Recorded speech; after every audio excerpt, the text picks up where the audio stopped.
Okay, तो चालू कर दઈએ। कार्य साहब ચાલુ કરી દઈએ। મિત્રો જોડા છે કારણ કે હજુ મ્યુટ પર છો, મ્યુટ પર છો સાહેબ તમે। કાર્ય સાહેબ તમે મ્યુટ ઉપર છો।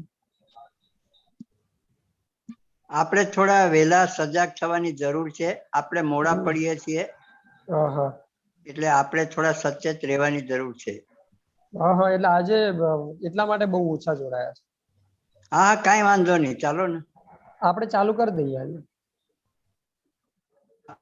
જોડાશે હવે ધીરે ધીરે, કારણ કે મેસેજ જોશે ને, થોડો જમવાનો સમય ને બધું મને સાથે રહે। ચલો તો શરૂ કરી દઈએ।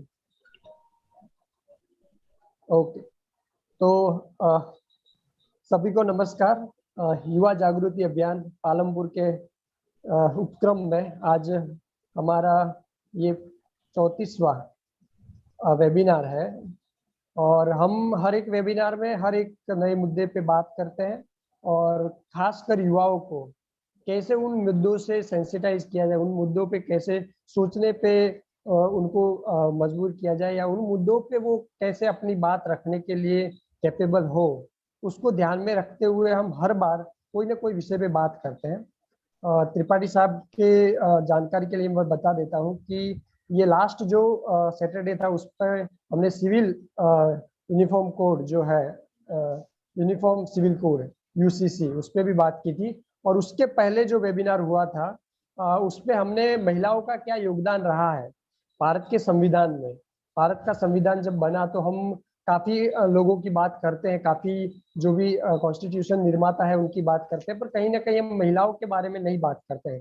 तो उस पर कारिया साहब ने बहुत विस्तार से हर एक महिला के बारे में और उनका जो कंट्रीब्यूशन भारत के संविधान बनाने में रहा उस पर बहुत बात की थी और उस पर हम डीपली क्वेश्चन आंसर भी कर पाए थे और काफ़ी अच्छी जानकारी युवाओं को प्राप्त हुई थी।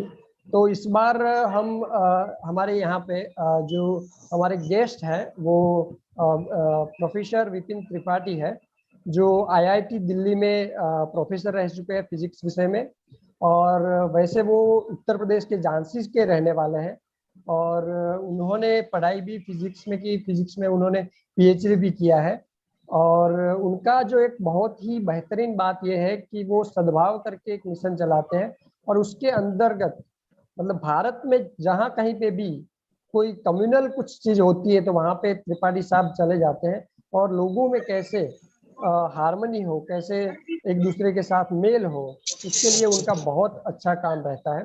लास्ट टाइम जो हमने यहाँ पे लोक निकेतन रतनपुर में जो शिविर की थी उसमें भी त्रिपाठी साहब आए थे और तीनों दिन उन्होंने बहुत अच्छा अपना कंट्रीब्यूशन दिया था। और उसमें जो एक बहुत अच्छी चीज जो उनकी जो मैंने देखी कि वो गजल बहुत अच्छी गाते हैं और गजल के माध्यम से वो मतलब लोगों तक ये प्रेम और सद्भाव का मैसेज पहुंचाते हैं।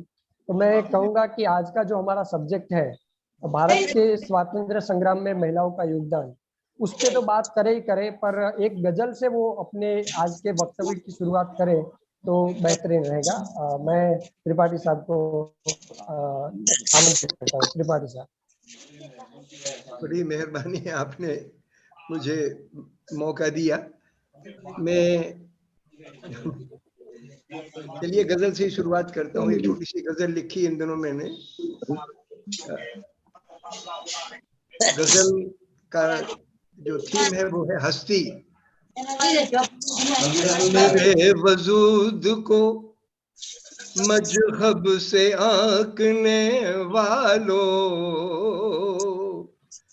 कभी तो रूह के भीतर भी झांक कर देखो, मेरी हस्ती को मिटाने के मसाले बन गए। नस्ल मजहब जाति भाषाओं के खांचे बन गए, मेरी हस्ती को मिटाने के मसाले बन गए। आँख खोली भी न थी और आसमां सर पे गिरा, एक नन्ही जान के दुश्मन हजारों हो गए। एक नन्ही जान के दुश्मन हजारों हो गए।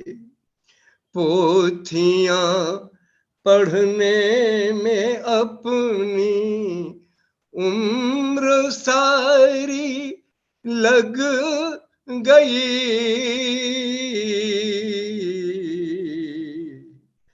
दो लफ्ज इंसानियत के फिर भी बाकी रह गए, दो लफ्ज इंसानियत के फिर भी बाकी रह गए।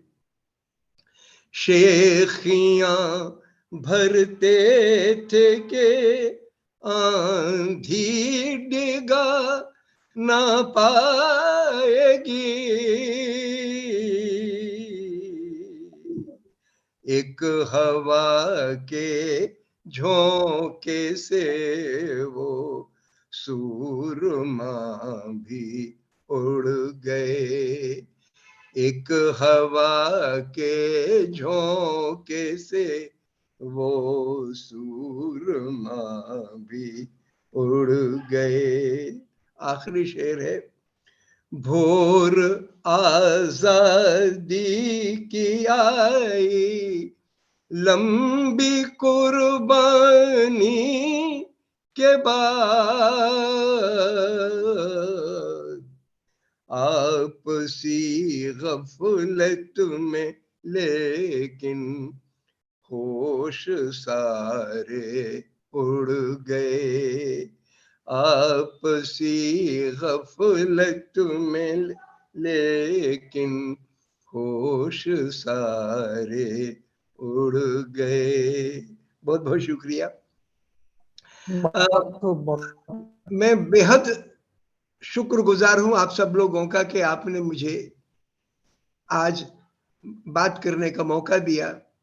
जहां तक आजादी की लड़ाई में महिलाओं के योगदान की बात है तो मैं आजादी की लड़ाई के बारे में दो चार मोटी मोटी बातें कहना चाहता हूं।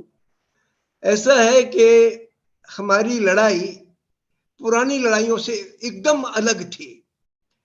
ये जो साम्राज्यवाद का दौर था ये बड़ी मशीनों के साथ चालू हुआ या उसमें बहुत तेजी आई। वैसे तो हम भाप के इंजन बनने के पहले गुलाम बन गए थे, तो लेकिन हिंदुस्तान का जो शोषण बढ़ा, आर्थिक शोषण, वो बड़ी मशीनें यानी भाप का कारखाना बना, भाप का इंजन बना तो कारखाने बने। उसके बाद 100 साल के बाद 1886 के आसपास डीजल और पेट्रोल के इंजन बन गए, तो और बसें चलने लग गई, कारें चलने लगे, हवाई जहाज चलने लग गए। तो मसला ये था कि दुनिया के जितने भी कुदरती रिसोर्सेज हैं इन पे कब्जा करना, उसमें मतलब कोयला, लोहा, मेटल्स, ये सब है, पत्थर भी उसमें शरीक है, इन पे कब्जा करना। दूसरा, वहां के जो खेती से सब पैदा होने वाले कच्चे माल हैं उन पे कब्जा करना। और तीसरी बात के बाहर बने हुए माल के लिए बाजार बनाना। ये तीन मुख्य बातें थी जो इसके पहले की जितनी धरती पर जंगें हुई उनका ये मंसूबा नहीं रहा। इसलिए जो साम्राज्यवाद का दौर है, मैं मानता हूं कि ये बिल्कुल एक नई चीज थी धरती के लोगों के लिए। इस गुलामी से उबरने के लिए परंपरागत हथियार भी काम आए थोड़े बहुत, लेकिन ज्यादा कारगर नहीं हो सकते थे। वजह ये थी कि हर मुल्क का जो एलीट है वो बाहर से आने वाले इंपीरियलिस्ट पावर्स का सहयोगी बन गया था। जैसे हिंदुस्तान में जमींदार तबका था, सूदखोर तबका था, अफसर भी थे, सब हिंदुस्तानी मूल के थे। तो ये जो एलीट क्लास था वो बाहर की से आई हुई हुकूमतों का सहयोगी या उनका चाकर मान लो, उनका सहयोगी बन गया। नतीजा ये निकला कि हथियार भी उनके पास, दौलत भी उनके पास, कायदे कानून की ताकत भी उनके पास। तो उस सूरत में नई तरकीब निकालनी थी। तो शुरुआत में हिंदुस्तान का जो गुलाम हम बने 1757 से सिलसिला चालू हुआ।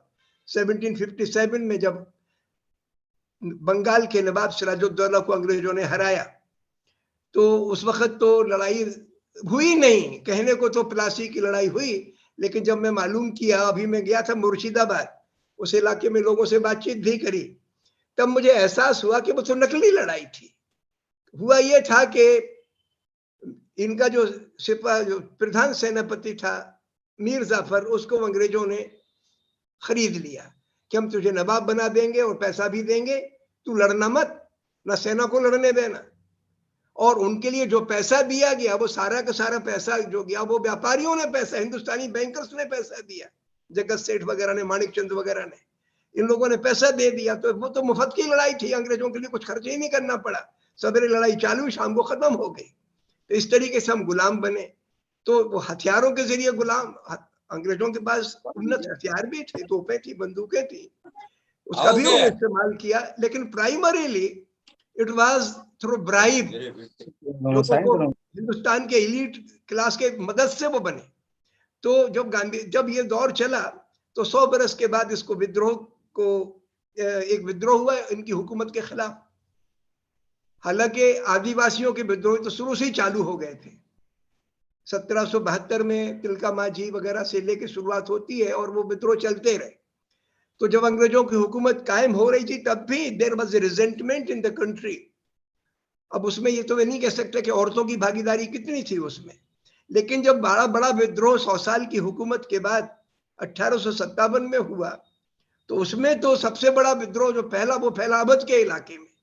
और उसकी जो रानी थी वो तो बेगम हजरत महल थी, लड़की थी एक, और बहुत बड़ी उम्र की नहीं, 35-40 साल की उम्र थी उसकी जब वो लड़ी 1857 से 1858 के दरमियान। सबसे बड़ी कुर्बानियां अवध के क्षेत्र में, अयोध्या से लेके यानी फैजाबाद से लेके लखनऊ के इलाके में हुई। एक एस्टिमेट कहता है कि लगभग 1 लाख लोग मारे गए। तो हिंदुस्तान की सबसे बड़ी लड़ाई जो 1857 में लड़ी गई, उसकी नुमाइंदगी, उसको लीड किया था बेगम हजरत महल ने। वैसे मुल्क के स्तर पे भी जो नेता थे वो बहादुर जफर थे, दिल्ली के बादशाह, लेकिन उस जमाने में उनको तो पेंशन मिलती थी, तो राजा कहने को थे, लेकिन उनकी हुकूमत का दायरा बड़ा सीमित था। But he was a leader of the movement, जिसने पूरी अपनी खानदान को मिटा दिया, वो भी बहुत बड़ा देशभक्त था। और उधर हमारी झांसी की रानी लक्ष्मीबाई, उसके बारे में 2-4 बातें बतानी है क्योंकि वो हमारे इलाके की है, मैं झांसी जिले के ही रहने वाला हूँ। तो झांसी की रानी छोटी उम्र में रानी बन गई, मतलब उसकी शादी हो गई वहां के राजा से, कुछ दिनों के बाद राजा की डेथ हो गई। तो वो मरने के पहले राजा ने एक बच्चा गोद ले लिया था, उस गोद के साथ बच्चे को थी। अंग्रेजों ने ये कानून बना दिया था कि अगर किसी का सगा बेटा नहीं है तो उसको जो अधिकार मिलते हैं, राजाओं को दे रखे थे कुछ अधिकार उन्होंने, वो भी नहीं मिलेंगे। तो लक्ष्मीबाई को किले से बाहर कर दिया गया, लक्ष्मीबाई किले से बाहर चली गई। लेकिन उसकी हिंदू और मुसलमान दोनों में बहुत इज्जत थी और बड़ी हिम्मत वाली थी। तो जब विद्रोह चालू हुआ 1857 का, तो लक्ष्मीबाई के पास विद्रोही सैनिक आए और कहा कि आप किले में चलिए और असली रानी तो आप हैं यहाँ की। वो गई किले में, कई महीने उसकी हुकूमत चली, लेकिन बाद में अंग्रेजों ने घेर लिया किले को। तो लक्ष्मीबाई का एक बहुत निकट साथी था गुलाम गौस खां, जो प्रधान तोपची था, बड़ी हिम्मत से लड़ा वो, और उसकी रहनुमाई में तमाम लोगों ने अच्छी लड़ाई लड़ी, लेकिन इवेंचुअली किले में दाखिल हो गई। तो लक्ष्मीबाई की 2 लड़कियां बहुत निकट सहयोगी थी। एक लड़की का नाम था झलकारी बाई और एक लड़की का नाम था मुंदर। झलकारी बाई की शक्ल लक्ष्मीबाई से मिलती थी, तो जब लक्ष्मीबाई को किला छोड़ के जब गौस खां गोली लग गई और शहीद हो गए, तो लक्ष्मीबाई ने तय किया कि मैं किले से निकल जाऊं। तो जब किले से निकल के गई तो मुंदर साथ गई उनके, और झलकारी बाई रुकी रही ताकि अंग्रेजों को ये ना पता लगे कि लक्ष्मीबाई चली गई, क्योंकि उसकी शक्ल लक्ष्मीबाई से मिलती थी। तो लड़कियां तो आप देखो तो कि जो लड़कियां ज्यादा पढ़ी लिखी भी नहीं, बहुत संभ्रांत परिवार की नहीं। ये तो झलकारी बाई तो एक सामान्य नौकर था, और उसका जो हस्बैंड था लक्ष्मीबाई की प्रशासन में, उसकी वाइफ थी। लेकिन कितनी हिम्मत के, जानते हुए कि तोपों से हमें उड़ा देंगे, मार डालेंगे, मर भी गई वो तो, लेकिन वो हिम्मत से खड़ी रही लड़की। मुंदर चली गई लक्ष्मीबाई के साथ, और आखिर में जब लक्ष्मीबाई शहीद हुई तो सबसे पहले वो शहीद हुई, बाद में लक्ष्मीबाई शहीद हुई। तो दो बातें रेखांकित इसमें यह करनी है कि हिंदुस्तान की लड़कियों ने जब सशस्त्र विद्रोह हुआ तो उसमें भी बहुत बड़ी भूमिका निभाई और बहुत हिम्मत से लड़ी। तो ये तो वो फेस था। लेकिन जैसे मैंने कहा कि चूंकि हिंदुस्तान का इलीट क्लास यानी पैसे वाला तबका, चाहे वो सूदखोर हो, चाहे वो व्यापारी, बड़ा व्यापारी हो यानी बैंकर हो, चाहे वो अफसर हो या जमींदार हो, ये तबके तो अंग्रेजों के साथ मिल गए थे। तो उस सूरत में जब गांधी आए हिंदुस्तान में तो आजादी का एक नया फेज चालू हुआ। वैसे तो कांग्रेस की स्थापना 1885 में हो गई थी, और उसमें आगे चल के एनी बेसेंट एक बहुत बड़ी महिला, बहुत प्रतिभाशाली, आजादी के लिए कमिटेड उसकी नेता बन के उभरी। लेकिन मैं मानता हूं कि गांधी जी ने दक्षिण अफ्रीका में जो मुहिम चलाई थी उससे उन्होंने एक तजवीज की थी सत्याग्रह की, और वो लड़ाई का बहुत बड़ा औजार बनी, और उसमें महिलाओं की बड़ी भागीदारी, उसमें मैं खासतौर से आपसे दो चार बातें करना चाहता हूँ। हाँ, इसके पहले कि मैं एक बात भूल जाऊं, महिलाओं का योगदान 1857 में एक बात कहना भूल गया, और वो बात है मेवात की। मेवात आज हमारे हरियाणा में पड़ता है। तो वहां एक गांव है रूपड़का। 1857 की लड़ाई के बाद, जब विद्रोह के बाद, जब अंग्रेजों ने फिर से कब्जा दिल्ली पे वापस कर लिया, तब भी मेवात के लोग अंग्रेजों के कायदे कानून को मानने से इनकार करते रहे। तो अंग्रेजों ने तोपें भेजी, सेना भेजी लड़ने के लिए। रूपड़का में एक दिन के अंदर 400 लोग शहीद हुए, उसमें बड़ी तादाद औरतों की थी, औरतें लड़ी उसमें। तो मैं कहना यह चाहता हूं कि 1857 की लड़ाई में न केवल रानी के स्तर की या उस स्तर की लड़कियां लड़ी, बल्कि किसान तबके की, मजदूर तबके की लड़कियां भी, औरतें भी शरीक हुई आजादी की उस लड़ाई में और शहीद हुई। दूसरा मसला आया, हाँ, गांधी वाले युग के पहले एक और पीरियड आया जब 1858 के बाद हिंदुस्तान की हुकूमत सीधे तौर पर ब्रिटिश पार्लियामेंट के अधीन हो गई, और ईस्ट इंडिया कंपनी की जगह उनकी हुकूमत हो गई, और वहां से वाइसराय अपॉइंट होने लगा। तो उस पीरियड में हिंदुस्तान में सुधार आंदोलन चले। उसमें एक बहुत बड़ी बीमारी जो हमारे देश में 3000 साल से चल रही थी, और अंग्रेजी राज में जमींदारों के उत्पीड़न के बढ़ावे की वजह से वो बीमारी और बढ़ गई थी, वो है छुआछूत की बीमारी। कि आप मजदूर से काम भी कराएंगे, और कई बार काम बगैर पैसे दिए कराएंगे, नहीं बेकार कराएंगे, और अगर उसने मंदिर बना दिया तो उसमें पूजा करने नहीं जाएगा, अगर उसने स्कूल बना दिया तो पढ़ने नहीं जा पाएगा, कुआं बना दिया तो पानी पीने नहीं जा पाएगा। यानी इतना उत्पीड़ित माहौल था। तो उसमें सुधार आंदोलन में ज्योतिबा फुले और उनकी वाइफ सावित्रीबाई फुले, इन लोगों ने गजब का काम किया।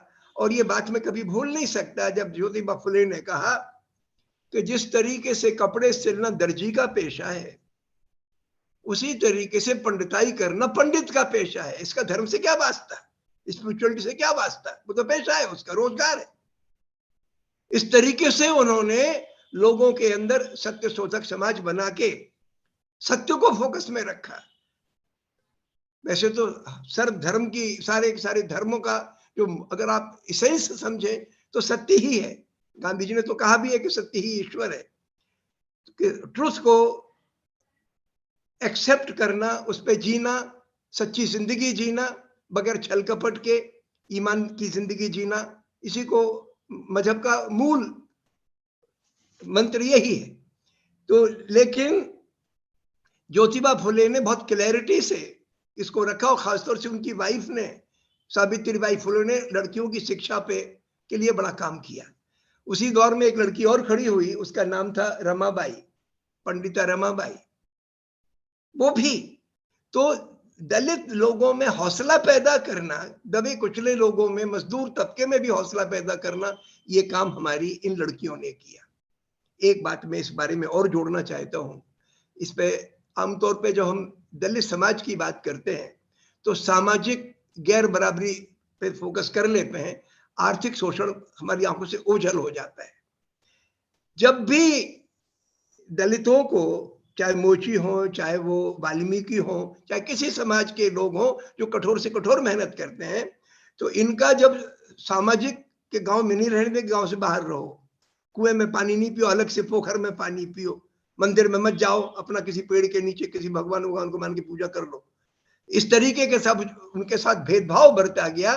तो ये तो बहुत ही गलत था और इसकी का विरोध बिल्कुल ठीक होता है। लेकिन एक बहुत महत्वपूर्ण बात कि इसके साथ साथ जो इससे भी ज्यादा खौफनाक चीज थी कि आप काम करा लेंगे या तो पैसा देंगे नहीं, तो और देंगे तो इतना कम देंगे कि वो आदमी गुजर बसर ना कर सके, उसको मछली खा के, वो सुअर खा के गुजारा करना पड़े।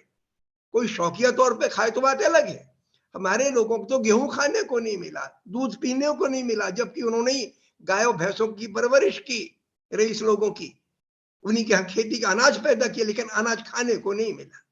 तो ये आर्थिक शोषण जबरदस्त था, और ये हमारे समाज सुधारकों ने इस पर फोकस किया। तो सामाजिक भेदभाव के साथ साथ आर्थिक शोषण का सवाल भी महत्वपूर्ण है।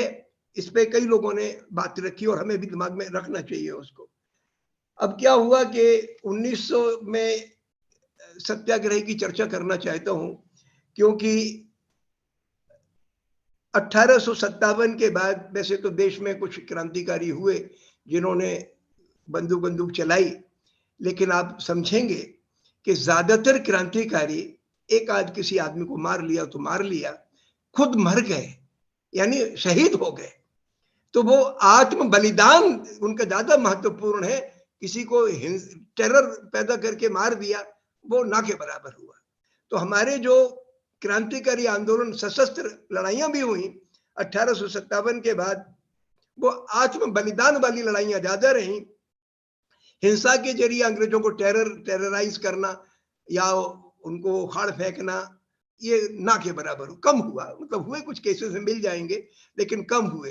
तो असली लड़ाई की मैं मानता हूं कि 20वीं सदी में वो है सत्याग्रह। और हुआ क्या कि गांधी जी दक्षिण अफ्रीका गए थे, साम्राज्य तो वही था, ब्रिटिश साम्राज्य वहां पे भी और हिंदुस्तान में भी।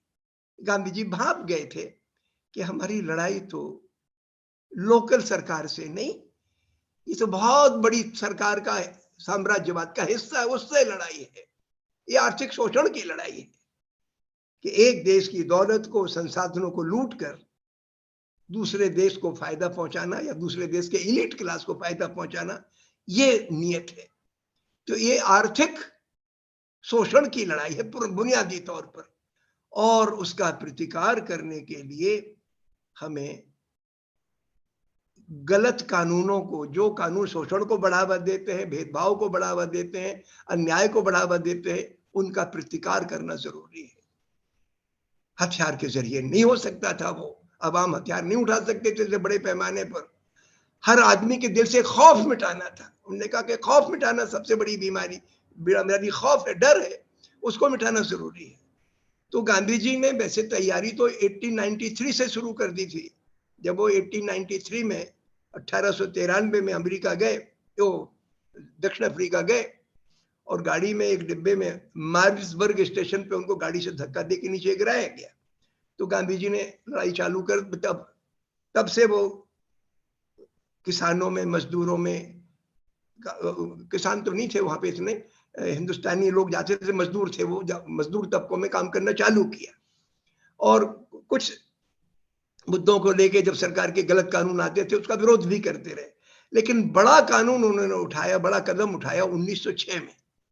1906 में हुआ यह था कि, और मैं इसलिए उसको हिंदुस्तान की आजादी की लड़ाई से जोड़ता हूं, कि गांधी ने वहां के बिल्कुल मजदूर तबके के लोगों को साथ लेकर उस साम्राज्यवाद से टक्कर ली और उसको मानना पड़ा, उन कानूनों को रद्द करना पड़ा। तो ये सबक गांधी ने, या एक प्रयोग गांधी ने दक्षिण अफ्रीका में किया, जिसका इस्तेमाल हिंदुस्तान में हुआ। इसलिए मैं 2-4 बातें दक्षिण अफ्रीका के सत्याग्रह के बारे में बताना चाहता हूं, जिसमें महिलाओं ने बहुत डिसाइसिव रोल अदा किया। हुआ यह था कि 1906 में अंग्रेजों ने कानून बना दिया। वो चाहते थे कि हिंदुस्तानी यहां से भाग जाए या रहे यहां पे तो सबड्यूड तरीके से दब के रहे। तो उन्होंने कह दिया कि इनको परमिट लेके रहना पड़ेगा। परमिट की फीस भी थी, लेकिन फीस से ज्यादा कि भाई बाकी कम्युनिटीज को, लोगों को परमिट नहीं चाहिए, इनको परमिट लेके रहना है। और पुलिस जब चाहेगी तो उसकी खाना तलाशी ले सकती है घर में। किसी को परमिट नहीं मिला, जहां भी आदमी जाएगा साथ में परमिट रखना है। तो ये गांधी जी को बहुत बेजा लगा, तो उन्होंने कहा ये तो बहुत गलत है। तो फिर सत्याग्रह की शुरुआत हुई, एक सभा बुलाई गई, और ये बहुत बड़ी बात कही जाएगी कि एक मोहम्मद काछलिया थे, वो 4th क्लास तक पढ़े थे, थोड़ा बहुत हिसाब किताब जानते थे, व्यापारी तबके तो थे, लेकिन सामान्य व्यापारी थे। तो जब गांधी जी ने सभा बुलाई, तब गांधी जी के दिमाग में सत्याग्रह का आइडिया नहीं था। तो उन्होंने कहा कि भाई ये परमिट का कानून सरकार ने पक्षपातपूर्ण बनाया, सबको नहीं लेना, सिर्फ हिंदुस्तानी लोगों को लेना है, तो इसका हम चाहते हैं विरोध करें। तो काछलिया खड़े हो गए, कहने लगे कि भाई मैं तो अल्लाह ताला को साक्षी मान के कहता हूं कि अगर ये कानून बहुत गलत है, और अगर मुझे कितनी भी सजा सरकार में, तो परमिट नहीं लूंगा, चाहे मुझे जेल जाना पड़ जाए, चाहे सरकार कुछ भी कर दे। तो ऐसा कह के वो बैठ गए। गांधी जी खड़े हो गए। गांधी जी ने कहा कि काछलिया ने एक बड़ी गंभीर बात कही है, हम भगवान को साक्षी मानकर आत्मा से जो फैसला करते हैं, उस पर टिकने की ताकत भी हमारे अंदर होनी चाहिए, और मालिक देगा। सिर्फ वही लोग हाथ खड़े करें, 2-2.5 हजार लोग बैठे थे वहां पे, जो लोग इस कानून को ना मानने, परमिट ना लेने के बारे में कमिटेड हैं, भले ही उनको जेल जाना पड़े, देश निकाले दे दिया जाए, ऐसे लोग हाथ उठाएं। तो फिर लोगों ने हाथ उठाए और वो सिलसिला चालू हुआ।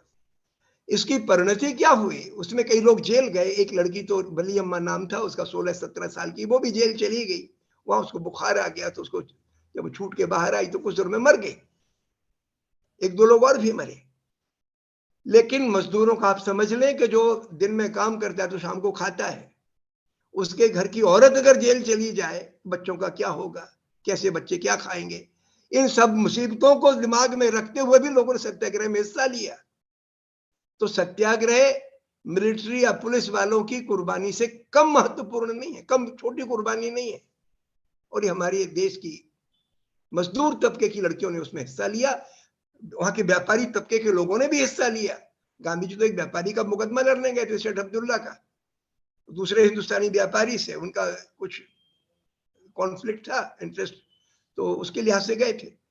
लेकिन वो सब लोग शरीक हुए, गांधी सुलह भी करा दी उन लोगों की आपस में।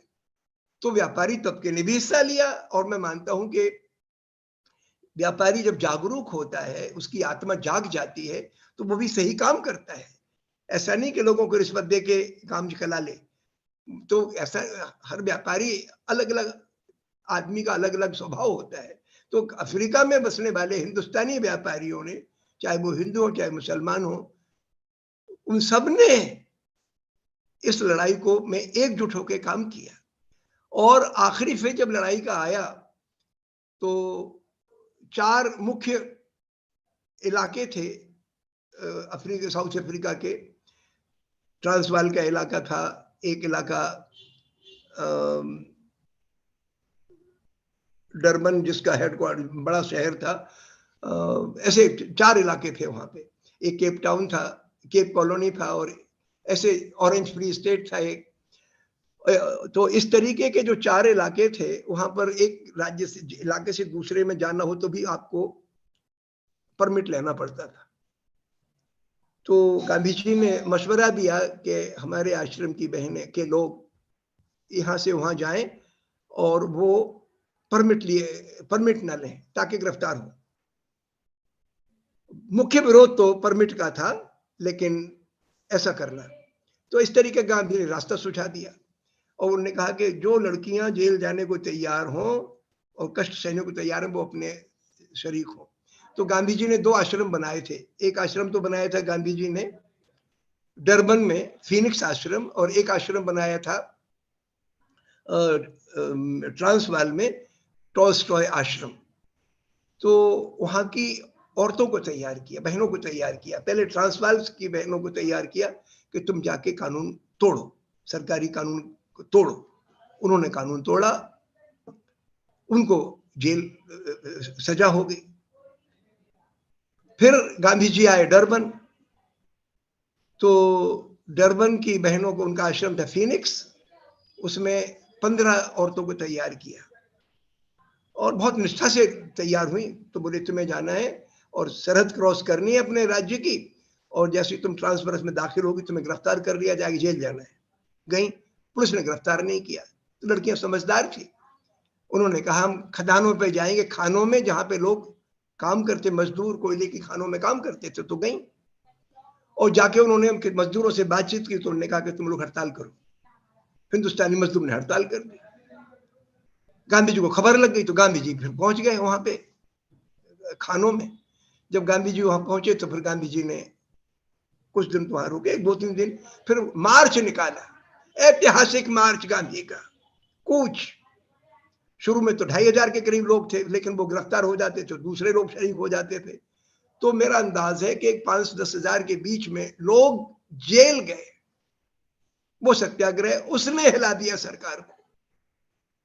तो ये 15 लड़कियों ने, फीनिक्स आश्रम की लड़कियों ने सत्याग्रह की शुरुआत कराई। वो सब जेल चली गई बाद में। तो ये गांधी ने उस जमाने में, जबकि पुलिस की टोपी से लोग डरते थे, अफसर से डरते थे, व्यापारी से डरते थे, जमींदार से डरते थे, उस जमाने में हौसला पैदा कर दिया।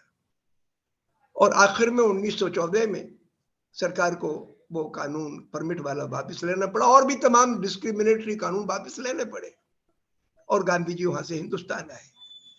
जब वो गांधी जी हिंदुस्तान आए 1915 में, 1 साल तो मुल्क में घूमे वो, और घूमने के बाद फिर वो 1916 में उन्होंने बनारस हिंदू विश्वविद्यालय में तकरीर की, भाषण दिया 1916 में। उसी साल उन्होंने गोधरा में एक सभा की। तो गोधरा में देखा कि उनके लिए जो ऑडियंस में लोग आए हैं,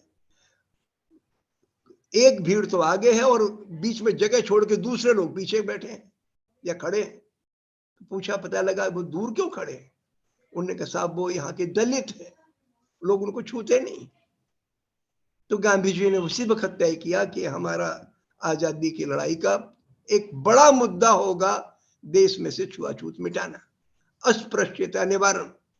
और उन्होंने उसी साल गोधरा शहर में, पंचमहल जिले का शहर है गोधरा, वहां पर एक आश्रम की स्थापना की, दलित लोगों को के मुद्दे पे काम करने के लिए। और आगे चल के कांग्रेस पार्टी का जो प्रमुख कार्यक्रम, 3-4 प्रमुख कार्यक्रम थे, खादी, अस्पृश्यता निवारण वगैरह, तो उसको उन्होंने अस्पृश्यता निवारण को बड़ा काम बनाया। इसमें औरतों का क्या, अब आप जरा गौर करें। गांधी जी के सत्याग्रह आंदोलन के 4 हिस्से थे। पहला था खादी, दूसरा हिस्सा था अस्पृश्यता निवारण, तीसरा हिस्सा था हिंदू मुस्लिम एकता, यानी धार्मिक भेदभाव को मिटाना या द्वेष भाव को मिटाना, और चौथा हिस्सा था सत्याग्रह, यानी अहिंसा के जरिए आंदोलन चलाना। तो खादी 1919 में बीजापुर एक गांव है गुजरात में, वहां की एक बहन ढूंढ लाई चरखा। तब वो वही साल था जब गांधी जी ने सत्याग्रह का, रोलर टैक्स सत्याग्रह का आंदोलन खड़ा किया था। और गांधी जी ने कहा था कि हमें आजादी का ये पहला आंदोलन देशव्यापी, और आजादी के 4 मायने उन्होंने रखे थे कि हमें डर से आजादी चाहिए, दूसरा हमारे लिए आर्थिक आजादी चाहिए कि जो हमारी अर्थव्यवस्था अंग्रेजों की गुलाम हो गई है या उनकी सबसर्विएंट हो गई है, उससे आजादी चाहिए। तीसरा हमें राजनीतिक आजादी चाहिए, क्योंकि वर्ल्ड वार 1 में हिंदुस्तानी सैनिकों को उन देशों से लड़ने भेज दिया गया जिन देशों से हमारे अच्छे संबंध थे, वो तेल वाले मुल्क थे। और चूंकि डीजल पेट्रोल इंजन बन गया तो तेल महत्वपूर्ण हो गया था। ये सारे के सारे ज्यादातर मुल्क ऑटोमन अंपायर के तहत आते थे, यानी टर्की के साम्राज्य का हिस्सा थे वो।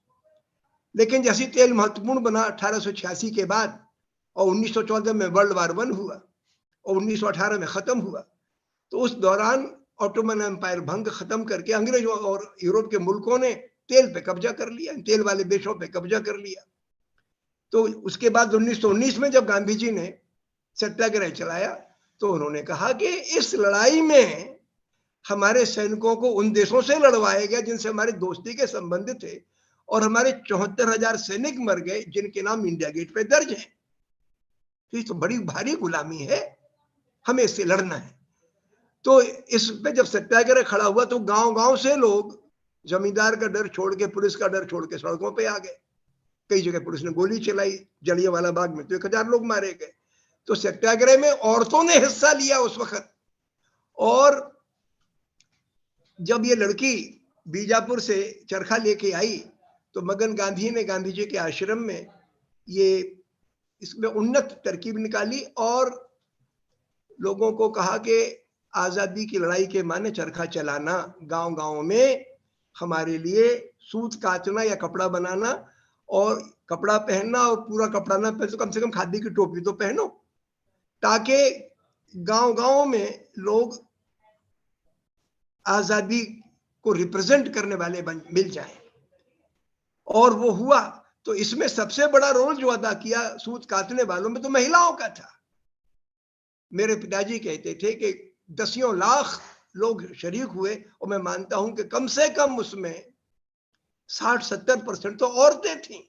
ये क्रांतिकारी खड़े किए। और गांधी ने एक गजब की बात कही, वो मेरठ गए गांधी जी 1925 के आसपास, तो उसमें गांधी जी ने, धीरेन्द्र मजूमदार थे वहां पे उस वक्त, तो उन्होंने अपनी किताब में उन्होंने लिखा कि जब गांधी जी यहाँ आए और गांधी जी ने कहा कि आपका काम सूत काटने वालों को सिर्फ मजदूरी दिलाना भर नहीं है, इनको आजादी का सैनिक बनाना है, स्वराज्यवादिनी बनाना है, ये काम है। अगर आपने ये नहीं किया तो आपका काम फजूल है। तो उस निष्ठा, वो निष्ठा पैदा की गांधी ने खादी के कार्यकर्ताओं में, और उसमें मैं अंदाज है कि कम से कम 20-30 लाख लड़कियां शरीक हुई।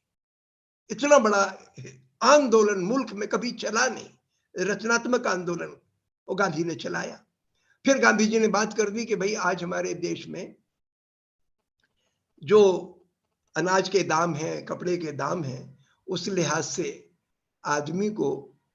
एक आदमी को अगर 5 लोगों के परिवार की गुजर करनी है तो उसके लिए मजदूरी उसकी 8 आने होने चाहिए।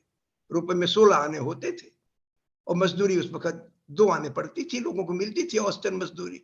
तो इसलिए हस्बैंड वाइफ दोनों को काम करना पड़ता, तो जैसे तैसे गुजर करते थे। तो गांधी जी ने कहा मैं कीमत बढ़ानी है। फिर लोगों ने कहा भाई खादी पहनेंगे कैसे लोग? तो गांधी जी ने निष्ठा पैदा की कि हमारे लिए अकेले गोरी चमड़ी वालों से आजादी नहीं चाहिए, हमें आजादी चाहिए कि उनके कारखाने जो हमारे यहाँ के कुटीर उद्योगों को मिटा रहे हैं, उनकी जगह हमें अपने कुटीर उद्योगों को खड़ा करना है ताकि लोगों को रोजगार मिले, यहाँ के लोगों को, लोग अपने पांव पे खड़े हो सके। तो इसलिए हमारी लड़ाई इस नई आर्थिक नीति बड़ी मशीन के खिलाफ है। मैं बड़ी मशीन के खिलाफ नहीं हूं अगर वो लोगों का शोषण ना करे, लेकिन मैं इस बात के बहुत खिलाफ हूं कि आपकी बड़ी मशीन दूसरों को बेरोजगार कर दे, वो भूखों मरने लग जाए। और अंग्रेजी राज में अकाल पड़ने ही लगे थे, जो कि अंग्रेजों के आने के पहले 300 साल तक नहीं पड़े थे मुल्क में। तो गांधी जी ने उस लड़ाई में खादी को सबसे इंपॉर्टेंट, सत्याग्रह के बाद या उसी के इक्विवेलेंट जो महत्वपूर्ण जगह दी, वो गांधी जी ने भी खादी को, और उसमें हिंदुस्तान की लगभग 30-40 लाख औरतें लगी। ये मैं मानता हूं कि, और आप समझ लें कि खादी की किसी ने टोपी तक पहन ली तो उसके ऊपर पुलिस या जमींदार की बुरी नजर होती थी कि कब मौका लगे इसको पीटो या जेल में डालो। तो ये औरतें उस खतरे से खाली नहीं थी। उस जोखिम को उठा के औरतों ने सूत खादी के काम में जुटी हो। कई उसमें जेल भी गई जब सत्याग्रह खड़े हुए। और मैं 2-3 सत्याग्रहों को खासतौर से जिक्र करूं। इसमें एक बात और मैं कहना चाहता हूं कि कस्तूरबा गांधी जी के आश्रम में, गांधी जी की पत्नी थी, और गांधी जी के आश्रम में आजादी की लड़ाई की योजना बनती थी, कैसे उस पर अमल किया जाएगा वो तैयारी होती थी। तो वो बिल्कुल क्रांति का केंद्र था उनका आश्रम, और उस क्रांति का आश्रम में लोगों की देखरेख रखना, लोगों को आत्मा से जोड़ना, ये काम किया कस्तूरबा गांधी ने और तमाम औरतों ने। इसलिए वहां पे तो मैं महसूस करता हूं, जब मैं कभी जाता हूं सेवाग्राम आश्रम या साबरमती आश्रम, और जब उस जमाने का मैं तस्वुर करता हूं, सोचता हूं उस मामले में, तो मैं मानता हूं कि जो काम गांधी ने किया वही काम कस्तूरबा गांधी ने किया। कार्यकर्ताओं को में हिम्मत पैदा करने का, उनको जोड़ने का, आश्रम के वातावरण को सौहार्द वाला बनाने का, भय मुक्त बनाने का, सत्यनिष्ठ बनाने का, इसमें बहुत बड़ा रोल अदा किया और कस्तूरबा गांधी और तमाम लोगों ने। सत्याग्रह के बारे में 2-4 बातें मुझे और कहनी है कि गांधी जी ने पहला सत्याग्रह तो किसानों का सत्याग्रह किया 1917 में, और वो हुआ चंपारण में। तो आपको पता ही होगा कि किसान के साथ पूरा परिवार काम करता है, औरत भी काम करती है। भले ही उसको जैसे घर में बैलों को घास खिलानी है, चारा काट के लाना खिलाना है, उसका कोई इकोनॉमिक वैल्यू उसको नहीं मिलती, लेकिन मदद तो करती है, काम तो करती है। तो जब गांधी जी ने सत्याग्रह खड़ा किया तो उसमें कार्यकर्ताओं के स्तर पे कितनी भागीदारी औरतों की मुझे इसकी जानकारी नहीं है, लेकिन जो खेतीहर मजदूर तबके के लोग थे वो उस आंदोलन से जुड़े थे। किसान, छोटा किसान उससे जुड़ा था, तो लिहाजा वो सत्याग्रह भी, और गांधी की हमेशा नजर रहती थी कि औरतों को आंदोलन की मुख्य धारा में लाना, दलितों को मुख्य धारा में लाना, आदिवासियों को मुख्य धारा में लाना, मुसलमानों को आजादी की लड़ाई की मुख्य धारा में लाना, हर तबके के लोगों को लाना, गरीबों को लाना, मेहनत कशों को लाना, ये सब उनकी नियत रहती ही थी। तो हर आंदोलन में शरीक हुए। और एक बड़ी मिसाल 1930 में खड़ी हुई जब गांधी जी ने नमक सत्याग्रह चालू किया। तो नमक सत्याग्रह जब गांधी जी ने चालू किया तो तय हुआ कि भाई गांधी जी साबरमती आश्रम से जाएंगे, दांडी तक पहुंचेंगे, और वहां पर 3 हफ्ते के बाद नमक कानून तोड़ेंगे। उन्होंने वही किया, पहुंच गए, 70-72 साथियों के साथ गए थे। तो वहां जाके जब उन्होंने मुट्ठी भर नमक उठाया समंदर के किनारे से, तो उसी वक्त देश में 5000 सभाओं में 50 लाख लोगों ने नमक कानून तोड़ा। एक बहुत बड़ी मिसाल कायम की धारासना में, गुजरात में एक जगह है, वहां नमक का कारखाना था। तो गांधी जी ने कहा मैं जाऊंगा उधर और धरना देना है, साथियों को लेकर जाऊंगा, धरना देंगे नमक कारखाने के सामने, और अगर मैं गिरफ्तार हो जाऊं तो अब्बास तैयब जी देंगे, अगर वो गिरफ्तार हो जाएं तो सरोजिनी नायडू लीड करेंगी। तो गांधी जी गिरफ्तार कर लिए गए, ये अब्बास तैयब जी गिरफ्तार कर लिए गए, और सरोजिनी नायडू ने लीड किया। उन्हें हिदायत कर दी लोगों को कि हम 25-25 के ग्रुप में जाएंगे, पुलिस हमारे सरों पे डंडे मारेगी, हमारी गर्दनों पे लाठी मारेगी, तो भी हम अपने बचाव में हाथ खड़े नहीं करेंगे, लाठियां सहेंगे।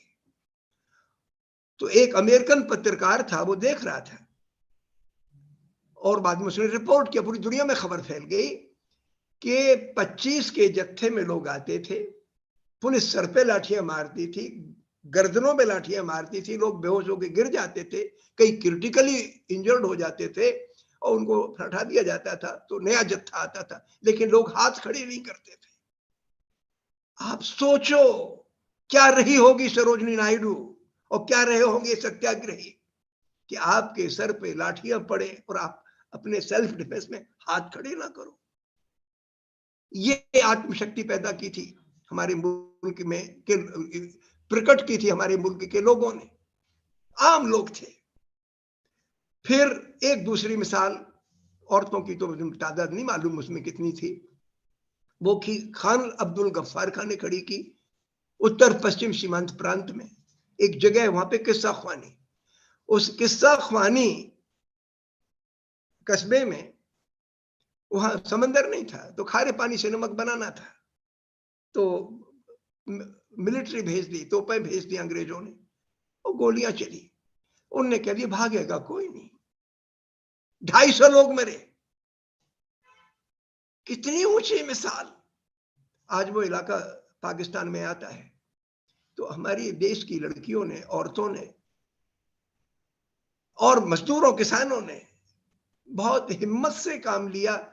गांधी जी ने 3 बातें रख दी थी सामने कि आपके दिल में जो बात है जुबान से वही बोलनी है, इसको सत्यनिष्ठा कहते हैं। आंख खोल के दूसरों की तकलीफ देखनी, उसको अहिंसा कहते हैं। भेदभाव नहीं बरतना, सोचना तक नहीं कि हमारी जात का है कि हमारे धर्म का है कि नहीं है। इंसान को मुकम्मल तरीके से देखो, बहक मत जाओ उसकी जात धर्म पर या उसकी हैसियत पर। और तीसरी बात, श्रम की कमाई खानी, ईमान की कमाई खानी। ये गांधी ने हमारे सामने एक ताकत, आत्मशक्ति बढ़ाने के 3 नुस्खे दिए थे। इसी ताकत से हिंदुस्तान के लोग आजादी की लड़ाई लड़े, और उस लड़ाई में 1 लाख लोग जेल गए 1930 के नमक सत्याग्रह में, उसमें 17,000 औरतें थी। ये 17,000 छोटी तादाद नहीं है। बाकी जो मर्द गए, उनके परिवार की औरतों ने भी उतनी ही हिम्मत दिखाई कि परिवार चलाया अपने पति के बगैर या अपने पिता के बगैर, गुजर बसर की परिवार की। ये सब सामान्य हैसियत के लोग थे जो जेल गए थे। इस तरीके से आजादी की लड़ाई में, 1930 की लड़ाई में औरतों का बहुत महत्वपूर्ण योगदान है। जहां तक क्रांतिकारी धाराओं का सवाल है, चंद्रशेखर आजाद, अशफाक उल्लाह या ये भगत सिंह वगैरह वगैरह बड़े क्रांतिकारी थे, इनमें बड़ा कुर्बानी का मादा था, और ये भी आजादी की लड़ाई को प्रेरणा देते थे। आजादी की लड़ाई में अहिंसक क्रांतिकारियों को भी इसमें से प्रेरणा मिलती थी। खैर, उनकी इसमें भी सत्यवती, जिनके नाम पे दिल्ली में कॉलेज है, उसमें शरीक हुई।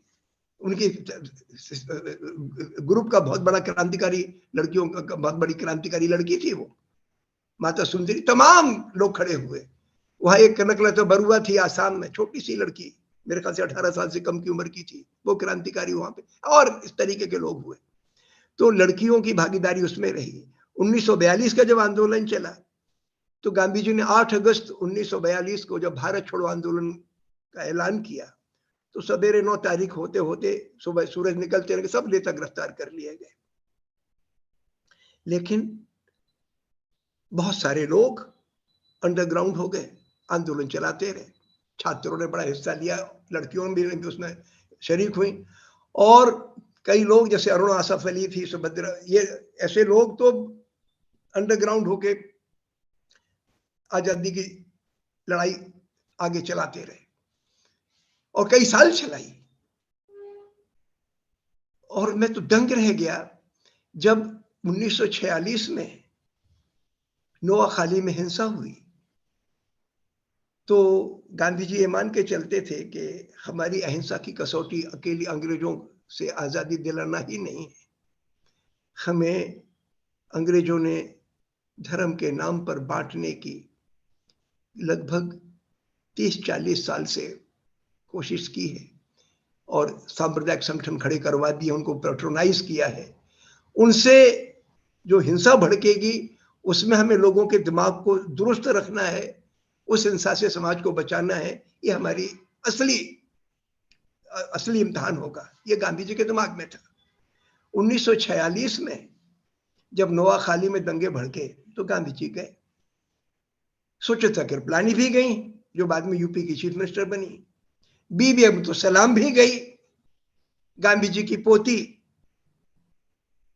मनु गांधी भी गई, और भी लोग गए, तो लड़कियां भी थी।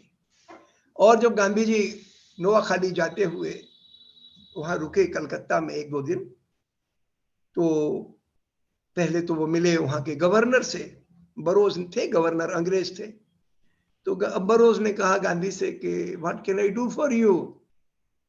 गांधी जी का नथिंग, मेरा काम तो चुने हुए जनता के रिप्रेजेंटेटिव यानी एमएलए और मुख्यमंत्री से है।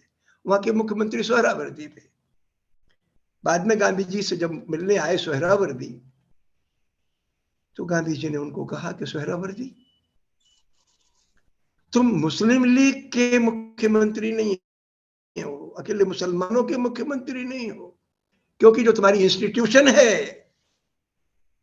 ये जो सरकार है, ये जनता की खून पसीने पे चलती है। तुम उसके नुमाइंदे हो, तुम पक्षपात नहीं बरत सकते। ये कैसे हो गया कि तुम्हारे रहते हुए यहाँ पे हिंसा भड़क गई? कई लोग कहते हैं तुम्हारी भागीदारी थी उसमें, उनकी लड़की सुन रही थी सोहरावर्दी की। जब उसको पता लगा कि गांधी जी इस मिशन से जा रहे हैं नोआखाली में, क्योंकि वहां पर दंगा हुआ था, उसमें 7-8 हजार लोग मर गए थे, तो गांधी जी उधर जा रहे थे, तो उसने कहा मैं तुम्हारे साथ चलूंगी बापू। किसी वजह से नहीं गांधी जी ले गए उसको, लेकिन सोहरावर्दी का एक मंत्री शमीम गया। और जब गांधी जी नोआखाली पहुंचे, तो सभा की उसमें बहुत सारे औरतें आदमी शरीक हुए, और गांधी जी ने जिस वक्त अपील की, तो आदमियों पर तो असर पड़ती था, औरतों पर और ज्यादा असर पड़ता था। उनके अंदर निष्ठा पैदा होती कि हम मर जाएंगे लेकिन दंगा नहीं। क्या बेटे कोई बात है क्या? अभी बस 5 मिनट में खत्म कर दूंगा मैं। नहीं, वो कोई किसी का अनम्यूट हो गया था, आप अच्छा, कंटिन्यू। तो गांधी जी जब वहां गए, तो 2 दिन के बाद वो चले गए एक रिलीफ कैंप में। उस रिलीफ कैंप में गए तो बहुत सारे लोग जमा थे वहां पे, कुछ मंत्री भी आए थे, कुछ आरएसएस के लोग थे, कुछ उसमें मुस्लिम लीग के लोग थे, वगैरह वगैरह लोग थे। और लोग ये कर रहे थे, उम्मीद इस बात के लिए बैठे थे कि ये जो शरणार्थी हैं, ज्यादातर हिंदू शरणार्थी थे, ये अपने गांव को लौट जाए। तो गांधी जी ने एक मशवरा दिया कि भाई ऐसा है कि गांव पीछे एक मुसलमान और एक हिंदू शपथ पूर्वक कहे कि मैं मर जाऊंगा, जान की बाजी लगा दूंगा, लेकिन गांव में दंगा नहीं होने दूंगा, और जब गांव पीछे 2-2 आदमी हमें मिल जाएंगे तो लोग लौट जाएंगे। तो अब सन्नाटा हो गया वहां पे। तो वहां का जो एसपी था, सुपरिटेंडेंट ऑफ पुलिस अब्दुल्ला, वो खड़ा हुआ, बोले भाई बाकी की तो बात नहीं कर सकता, लेकिन गांधी जी, मैं अपने बारे में कहता हूं कि मैं जहां होऊंगा वहां दंगा नहीं होने दूंगा, और मैं अपनी पूरी ताकत लगा दूंगा उसको रोकने के लिए। तो गांधी जी बोले अगर तुम जिम्मेवारी से बात कहते हो, इसलिए मैं सुचित्रा कृपलानी बोली अब्दुल्ला, तुम गांधी के सामने वचन दे रहे हो, मुकर मत जाना। अगर मुकर गए तो गांधी तुम्हारे घर पे आके अपनी जान दे देंगे। फिर अब्दुल्ला खड़ा हुआ और बोला मैं पूरी जिम्मेवारी के साथ कहता हूं कि मेरे जहां मैं होऊंगा वहां पे दंगा नहीं होने दूंगा, दंगा रोकने में अपनी जान की बाजी लगा दूंगा। गांधी जी ने कहा मेरा काम हो गया। और गांधी वहां से लौट कर आए, तो उन्होंने जो भी उनके साथ 17-18 लोग थे, एक एक लड़की को कहा तू एक गांव में जा, दूसरी लड़की को कहा दूसरे गांव में जा, तीसरे को कहा तुम तीसरे गांव में जाओ। तो अभी भी हम तो सलाम को एक गांव में भेज दिया, और अपने सब साथियों को अलग अलग गांव में भेज दिया। ये गांधी की निष्ठा थी कि हमारा एक आदमी हो। उस माहौल में नफरत तो थी, लेकिन गांधी जी को पूरा भरोसा था कि सच्चा आदमी जहां जाएगा नफरत पे काबू पा जाएगा।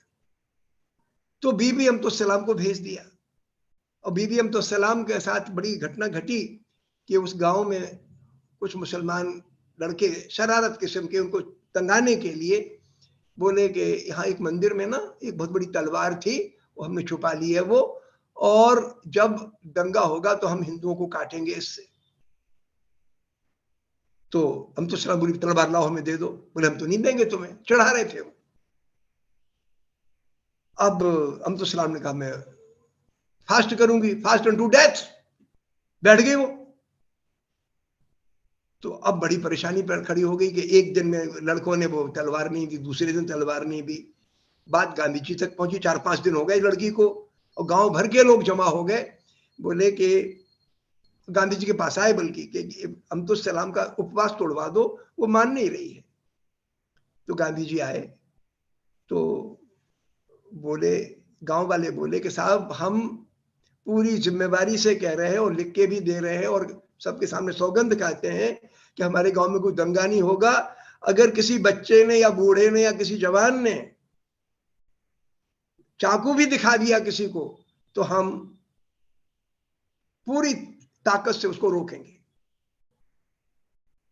तो गांधी जी ने फिर कहा हम तो सलाम से कि बेटा तू अपनी निष्ठा में पक्की है, ये बात मुझे खुशी हुई, लेकिन काम तो यही था ना तुम्हारा कि तुम यहाँ के लोगों के दिल बदल दो, तुमने बदल लिए, अब तेरा काम पूरा हो गया, तो बस तोड़। तो खैर वो बस तोड़ दिया। और हालत ये हुई कि अब्दुल्ला ने बाद में चल के पूरे हिंदुस्तान में जब दंगे भड़क गए, पंजाब में तो खून खराब हुआ, बहुत जबरदस्त हुआ, कश्मीर उसमें जम्मू में हुआ, लेकिन वहां दंगा नहीं होने दिया उसने। और गांधी जी के मरने पे जो गोली लगी गांधी जी को, तो उसके बाद जब गांधी म्यूजियम मेमोरियल के लिए पैसा जमा किया जा रहा था, तो one of the first checks was from Abdullah. इस तरीके से अहिंसा काम करती है, आदमियों के दिलों में भी, औरतों के दिलों में भी। और जब गांधी जी वहां से दिल्ली आए, आजादी मिल गई, देश में और भी बड़े दंगे भड़कने लगे, तो गांधी जी पंजाब जाने के लिए दिल्ली आए कलकत्ता से। जब दिल्ली आए तो दिल्ली में देखा कि यहाँ पे तो लाशें पटी पड़ी। तो सुशीला नैयर, राजकुमारी अमृत कौर और तमाम लड़कियां उसमें शरीक हो गए उनकी मुहिम में। बड़ी तादाद थी, जितने आदमी होंगे लगभग समझता उतनी लड़कियां भी थी। दंगे रोकने में ये बहुत बड़ी बात है। मैं कभी दंगे वाले इलाके में जाता हूं तो कभी कभी डर लगता है कि ऐसा नहीं कि मेरे ऊपर ही हमला हो जाए, हालांकि अब थोड़ी वो डर कम हो गया है, लेकिन उस जमाने में तो आग लगी थी देश में, और इन लड़कियों को गांधी अकेला भेज देते थे। एक घटना आखिर में सुनाता हूं, अपनी बात खत्म करता हूं उसमें, कि गांधी जी की जो पोती थी मनु गांधी, तो मनु गांधी गांधी जी का सामान वगैरह का ख्याल करती थी। तो गांधी जी एक गांव से जब दूसरे गांव गए तो पूरा सामान लेके गई वो। जब वहां पहुंचे तो गांधी जी का पत्थर निकाल, जिससे मैं अपने पांव साफ करता हूं, क्योंकि नंगे पांव जाते थे, पांव में कीचड़ वगैरह लग जाती थी, तो पत्थर से वो कीचड़ छुटाते थे। तो बोले बापू वो तो पत्थर रह गया, वहीं रह गया गांव में। बोले लेके आ। बोले दूसरा ढूंढ देती हूँ ना, मुझे तो वही पत्थर चाहिए। जैसे बच्चे जिद करते हैं ना, गांधी ने जिद कर दी। अब वो बेचारी लड़की गई 8-10 किलोमीटर, पत्थर ढूंढा, पत्थर मिल गया, वो पत्थर लेके वापस आई। तो बापू उसको देख के हंस गए। तो वो लिपट गई गांधी जी से, बोली गांधी जी बोले बेटा मैंने तुझे इसीलिए भेजा था कि तेरे अंदर किसी किस्म का डर बाकी ना रहे। डर लगा था तुझे रास्ते में जाने में, क्योंकि दंगे वाले इलाके से जा रही थी और दंगे वाले इलाके से अकेली आई। तो गांधी जी ने फिक्र नहीं की। आजकल हमारे माता पिता लड़कियों को गुलाम बनाने के लिए एक तमाशा खड़ा करते हैं कि तू फला जगह मत जाना, फला जगह मत जाना, तुझे खतरा पैदा हो जाएगा। कुछ तो खतरे में सावधानी बरतनी चाहिए, वो ये नहीं कहता ना बरतो, लेकिन बहुत दफा हम नकली डर दिखा के लड़कियों पे बंदिश लगाते हैं। और गांधी जी ने उस माहौल में डर छुटाया लोगों का। तो हमारे हिंदुस्तान में बहुत बड़ी मिसाल कायम की, और वो मिसाल लड़कियां अभी भी कायम कर रही हैं। अभी हमारे यहाँ पे जब हिंदुस्तान में सरकार ने एक बहुत ही पक्षपातपूर्ण कानून बनाया, सिटीजनशिप अमेंडमेंट एक्ट, उसके खिलाफ जब सत्याग्रह हुआ तो दिल्ली में वो सत्याग्रह हुआ, शाहीन बाग की लड़कियों ने चालू किया, और उसमें औसतन 1000 लड़कियां रोज शरीक होती थी। कड़ाकी सर्दी में बैठी रहती थी सड़क पे, बूढ़ी औरतों से लेकर छोटी उम्र की लड़कियां तक। और 26 जनवरी 1920 में जब एक लड़की को, लेडी को बुलाया, रोहित वेमुला की मां को बुलाया झंडा फहराने के लिए, 1 लाख लोग थे शाहीन बाग में। और दिन भर में तो मेरा अंदाज है कि 5 से 10 लाख के बीच में लोगों ने वहां पे लोगों को मिलने गए शाहीन बाग में, और 200 शाहीन बाग देश में चल रहे थे। तो आज भी हमारे मुल्क में लाखों की तादाद में सत्याग्रही लड़कियां हैं, हर कौम में है। और हमें उम्मीद है कि ये लड़कियां हिंदुस्तान की राजनीति की शक्ल बदलेंगी। शोषण और घृणा पर आधारित जो राजनीति चल रही है वो उसकी शक्ल बदलेगी। कुल मिला के मेरे दिमाग में 2-4 यही बातें थी जो मैंने आपके सामने रखी। बहुत बहुत शुक्रिया। बहुत बहुत शुक्रिया त्रिपाठी साहब। मतलब महिलाओं का योगदान, और उसमें भी आपने काफी सारी चीजें कवर की, गांधी जी के सत्याग्रह को भी, अफ्रीका के सत्याग्रह से लेकर यहाँ, और जितनी भी चीजें हैं मतलब महत्वपूर्ण है, और जो डीप चीजें हैं कि हमें यहाँ पे काफी जानकारी मिली है। इसके साथ साथ कहूँगा कि जो भी ये बातें हुई, काफी चीजें हमारे लिए नई थी, काफी चीजें हम देखे हैं। ये कुछ अलग तरीके से आपने बात को रखने की कोशिश की, और एक जो रहता है कि महिलाओं ने क्या किया है, तो ये आज से आपने बात रखी।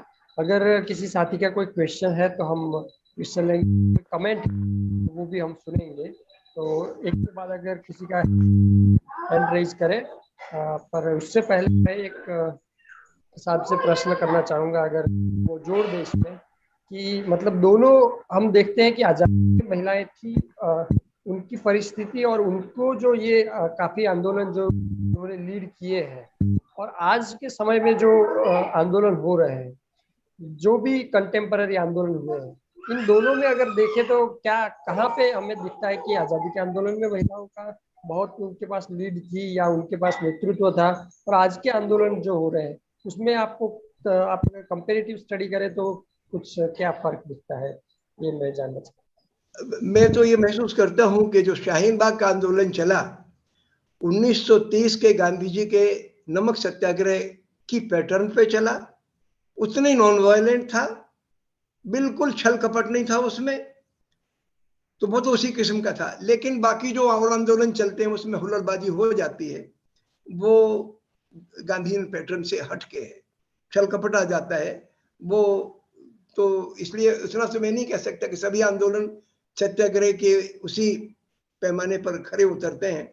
लेकिन शाहीन बाग का आंदोलन और किसान आंदोलन, ये 1 साल किसानों का सत्याग्रह चला, ये 2 बिल्कुल गांधी जी के आंदोलन की के रास्ते पर ही। Thank you sir. अभी किसी और का कोई क्वेश्चन है सर, आपको कोई बात जोड़नी हो और किसी साथी का कोई क्वेश्चन हो या कमेंट हो तो वो अपनी बात रख सकते हैं। त्रिपाठी साहब, गांधी जी का जो समय और माहौल था वो हमारे जमाने से काफी डिफरेंट था। गांधी जी ने आजादी का लक्ष्य रखा था, उसमें महिलाओं को जोश दिलाया, महिलाओं को आगे किया, महिलाओं को किया। लेकिन अभी जो हमारे यहाँ सोशल मूवमेंट बहुत कम हो गई है, और सोशल मूवमेंट होती तो नहीं है, लेकिन जो भी मूवमेंट होती है उसमें पॉलिटिकल पार्टीज वाले ही ज्यादा दिखते हैं, हमारे कॉमन मैन की इन्वॉल्वमेंट होती ही नहीं है। और लड़कियां या महिलाओं का तो इन्वॉल्वमेंट बिल्कुल कम हो गया है। इसकी क्या वजह हो सकती है आपकी मत से? ये आपने बड़ी अच्छी बात की कारिया साहब। एक तो मैं गुजरात के मामले में कहना चाहता हूं कि गुजरात के मामले में राजनीतिक कार्यकर्ता तो एक्टिव होता है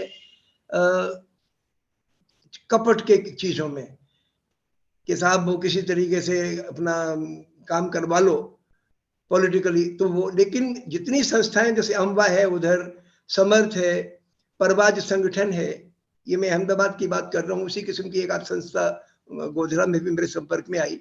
तो ये लड़कियां सचमुच ग्रास रूट्स का ईमानदारी का काम कर रही हैं, तो है तो एक्टिव। बस इतना है कि उनके हाथ में पॉलिटिकल पावर नहीं है, इसलिए उनकी विजिबिलिटी कम है, उनके पास फंडिंग की भी प्रॉब्लम है, वो तो है। और ये जो बाकी जो विजिबल दिखता है उनको पॉलिटिकल, वो बिल्कुल इस वक्त तो आर्टिफिशियल है, या तो मीडिया क्रिएटेड है या जमीन से जुड़ा नहीं है। जमीन के सवालों को नहीं उठाया जाता, बिल्कुल इमोटिव इश्यूज को उठा के बहका दिया जाता है और उस पर आंदोलन चलते हैं। लेकिन एक कारण तो मैं महसूस करता हूँ ये है। दूसरा ये है कि आज हमारे देश में 1990 के बाद से, जब से ये नई आर्थिक नीति आई है, तो हमारी सारी की सारी चीजें मनी सेंट्रिक या दिखावे की हो गई हैं। और अभी बुनियादी सवालों पर किसान आंदोलन और शाहीन बाग आंदोलन को छोड़कर ऐसे मैंने बहुत ही कम आंदोलन देखे हैं जो बुनियादी सवालों पर चले।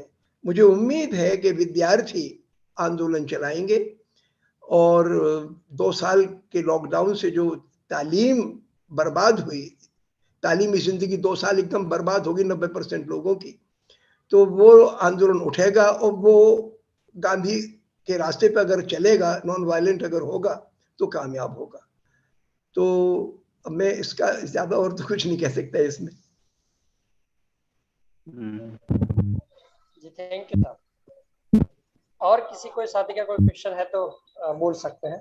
और मैं एक और चीज जोड़ूंगा, अभी जो ईरान में जो महिलाओं ने जो आंदोलन छेड़ा है, मतलब के बारे में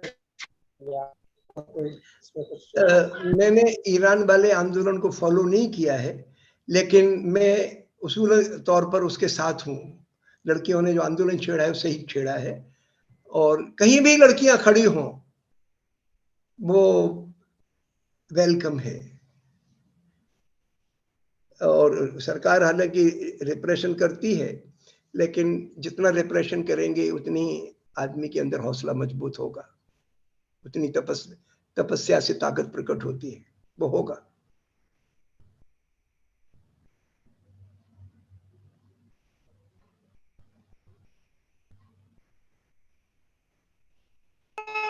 जी किसी का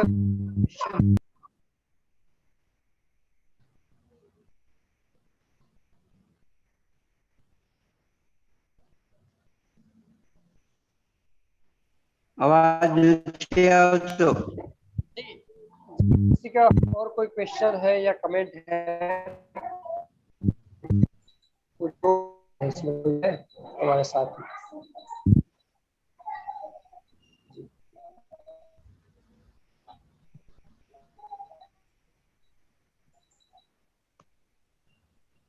गिरीशबेन आवेला છે? गिरीशભાઈ છે, જોડાયેલા છે गिरीशભાઈ સાહેબ જોડાયેલા। गिरीशભાઈ ने पूछो કે તમને આજનો કાર્યક્રમ કેવો લાગ્યો, તમારો શું એના ઉપર રિએક્શન છે? આ સારો છે સાહેબ, બરાબર છે। જે આપણે વિષય નક્કી કરેલો હતો આઝાદીમાં આઝાદીના આંદોલનમાં સ્ત્રીઓનું મહત્વ એની ભૂમિકા, તો એ સારો વિષય છે ને અત્યારે જે માહિતી આપી એ બહુ સારી માહિતી આપી।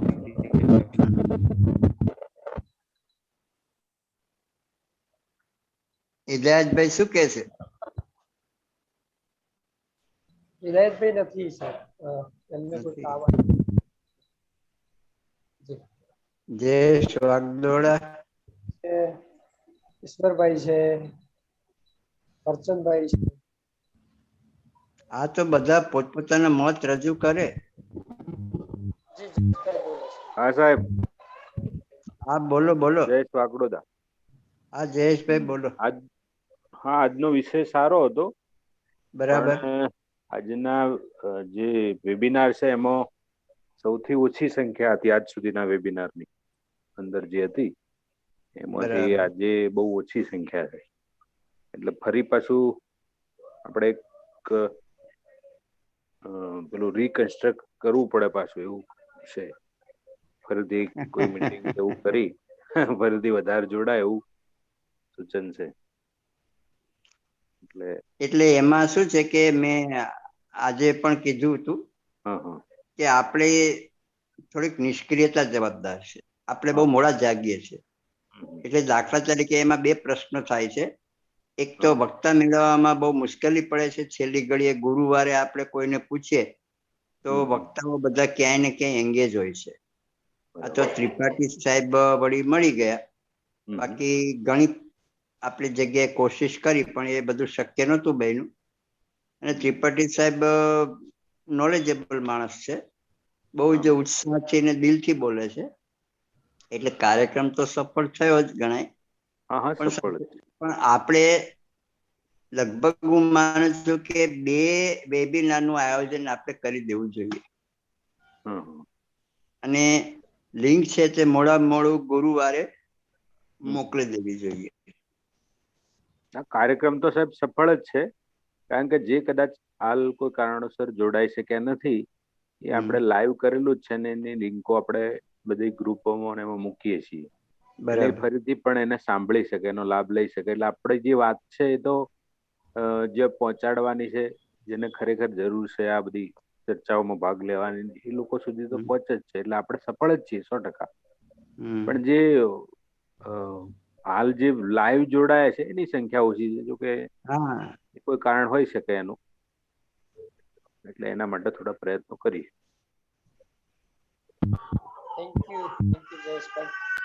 હા, નમસ્કાર સર. નમસ્કાર સર. હા, ઈશ્વરભાઈ બોલો. હવે સર મારું એવું માનવું છે કે એક તો આજના વિષય પ્રમાણે આઝાદીના આંદોલનને લઈને આપણો સબ્જેક્ટ હતો. જ્યારે સામે ઇલેક્શન આવે છે એટલે વર્તમાન પ્રવાહના અનુરૂપ કોઈ સબ્જેક્ટ પસંદ કરવામાં આવે તો વધારે લોકો રુચિ દાખવશે. બરાબર. હા, આવતા વખતે કદાચ એવું આયોજન થાય કે વધુમાં વધુ લોકો મતદાન કરે, વત્તા પોતાનો મત બિલકુલ સ્વતંત્ર રૂપે આપે, સ્વતંત્ર વિચારથી અને પોતાના આત્મનિર્ણયથી. એના ઉપર ચર્ચા થાય તો વધારે સારું. બરાબર છે. ઈશ્વરભાઈ, તમારું સૂચન સારું છે કે ચૂંટણી નજીક આવી રહી છે. ચૂંટણી સાથે માત્ર મતદાનનો પ્રશ્ન નથી. હું તો કહું છું કે આ દાખલા તરીકે અત્યારે જે રીતે આખો રાજ્યની મશીનરી અને એના પ્રધાનો બધા ચૂંટણી પાછળ લાગી પડેલા, અને મતદારની તો ક્યાંય ગણતરી જ નથી. તમે જો કે આખી ઉમેદવારોની પસંદગીમાં ક્યાંય મતદાર છે? કોઈ એને પૂછે છે કે તમારે કેવો પ્રતિનિધિ જોઈએ છે, અથવા અમારો પ્રતિનિધિ તમને બરાબર લાગે છે, અનુકૂળ લાગે છે, એવું કોઈ પૂછે છે જનતાને? આમ મતદારોને પોષવામાં આવે છે કે તમારો મત કિંમતી છે, મત આપજો વગેરે વગેરે, પણ મતદારોની કોઈ કિંમત જ નથી. હવે આવા ઘણા પ્રશ્નો છે. ચૂંટણી અંગેની જો આપણે વાત કરીએ ને તો ઓછામાં ઓછા 1 અઠવાડિયા સુધી આપણે વાત ચાલે. એક વાત. બીજી વસ્તુ કે આવતા રવિવારે 26 તારીખે બંધારણ દિવસ છે, તો બંધારણ વિશે કોઈ આપણે કેવું યોગ્ય લાગશે કે ચૂંટણી વિશે આપણે બીજા બધા મત આપે? બંધારણ દિવસ છે તો બંધારણ ઉપર વાત કરો તો વધારે સારું રહે. બરાબર છે. એક મત આવ્યો જાગૃતિબેન નો. હેલો. હા, બોલો. નટુભાઈ વસાવા. હે? નટુભાઈ બોલું છું. નટુભાઈ વસાવા. હા, બોલો બોલો. હા, તો આપણી પાસે તો હજી તો પણ આજે તો માનો કે કઈ તારીખ થઈ? 12 તારીખ થઈ. તો 19 તારીખ પણ છે વચ્ચે હજી. હા. તો માનો કે આપણે બંધારણ દિવસ પર 26મી બોલવાના હોય તો 19 તારીખ પણ છે જ આપણી પાસે બીજા કોઈ વિષય માટે. અને આ માની લો કે આજે મહિલાઓ વિશેની વાત કરતા હોય તો માનો કે આજે જે પાર્ટિસિપેટ છે આપણી સાથે એમાં મહિલાઓ તો કેટલા મહિલાઓ છે? એ પણ એક પ્રશ્ન છે.